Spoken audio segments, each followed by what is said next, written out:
So, Resident Evil 9 is supposed to be coming out early next year in February of 2026. And we have a new main character named Grace Ashcroft. She's an FBI agent and she's the daughter of Alyssa Ashcroft from the Resident Evil Outbreak series.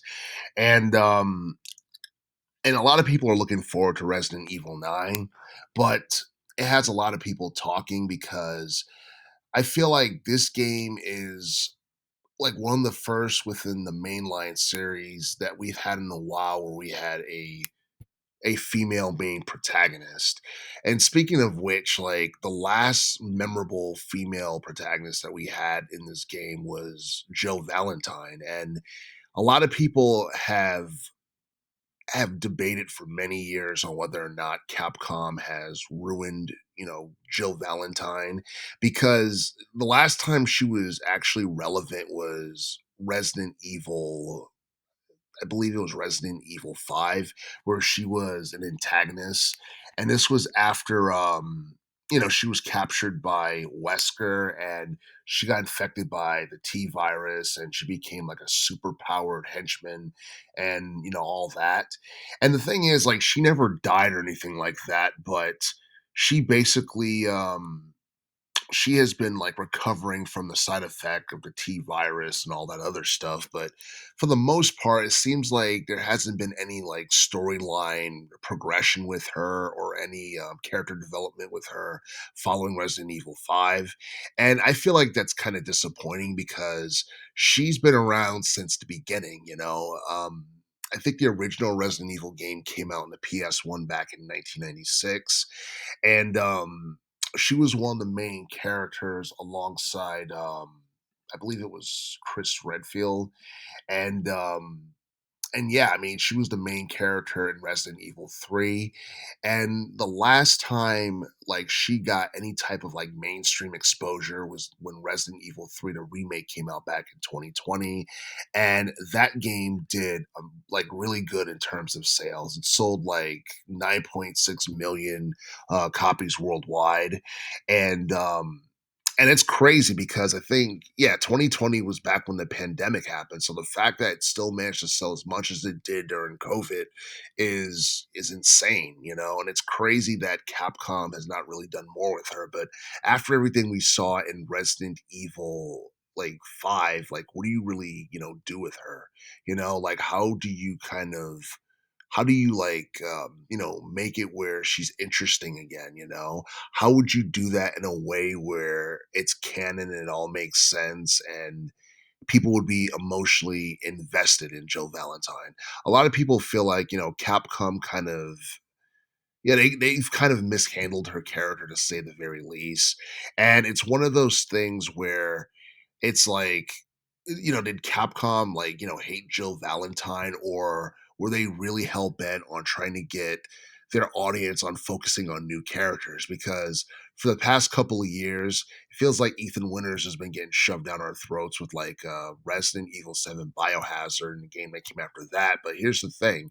I know Resident Evil Biohazard pretty much like saved the series during the teens decade, because I feel like after like after the late 2000s, I feel like the Resident Evil series had been rapidly declining.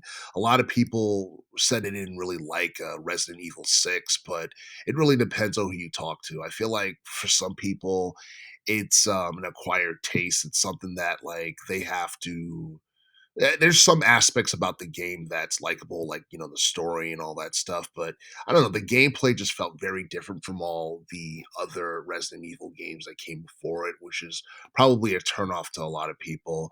And um and I don't know, like you look at characters like Ada Wong, right? She was also another female character that was kind of a big deal at one point. And um and I think like the last time like she was ever in a Resident Evil game was back in 2012, and I think that was like Resident Evil 6, if I'm not mistaken. And I think because that game was criticized by so many people. I feel like it's to a point where they just decided really, not to do anything with her because, maybe Capcom just doesn't have any ideas or plans or anything for her, anything like that. But I think it's crazy how they didn't really do anything, with Jill Valentine in like the longest time. And I'm not exactly sure whether or not this new character in Resident Evil 9, the main protagonist, whether or not, she's going to be anywhere near as popular as Jill Valentine, because I feel like it's one of those things where, every time you introduce a new character, you're basically taking a gamble, Either the audience can, connect with the character, or, there's a disconnect. But you look at like most of the main installments within the Resident Evil series, it's mainly been the same people, whether it's been, Chris Redfield, whether it's been Ethan Winters, whether it's been Leon Kennedy, it's just, it's the same people for the most part. But, it felt like after like Resident Evil like 5, it seemed like Jill had gotten like lost in the shuffle and you don't really hear much about her or anything like that. And I know a lot of people had high hopes on her possibly making a cameo in Resident Evil 9, but I'm not entirely sure whether or not that's going to happen, unless it's something that's going to like lead to her being featured in, Resident Evil 10, which is, a long, long way off from now. But yeah, I feel like I don't think, Capcom has completely ruined Jill Valentine. I think they can, salvage, whatever's interesting about her, following the whole thing with Wesker and all that. But I don't think it's at a point where we can really take her seriously as a main character anymore, because too much time has passed, and it's to a point where I guess like people have forgotten about her, but for the most part, I feel like the Resident Evil series is still one of Capcom's most profitable IPs, along with the Monster Hunter series. And I do feel like Resident Evil 9 is going to be a big deal when it comes out next year. It's a little too early to predict how well it's going to do in terms of sales, but I feel like if it surpasses Resident Evil 3 Remake, where like Joe Valentine was like the main character, I feel like that would be quite a feat, And I feel like um I feel like, expecting Resident Evil 9 to surpass like Resident Evil 2 Remake from 2019, I feel like that's kind of, you know, that's axing a little too much, because Resident Evil 2, in my opinion, along with Resident Evil 4, like both remakes, they're two of the best, installments that Capcom has ever produced in the entire series. And personally, I don't see, Resident Evil 9 surpassing that, at least initially, or anything like that. Um, but it really depends on whether or not people really dig the story, they dig the character, and whether or not the gameplay is up to par to a lot of people's expectations, whether or not certain Easter eggs from older games are going to be included in the game.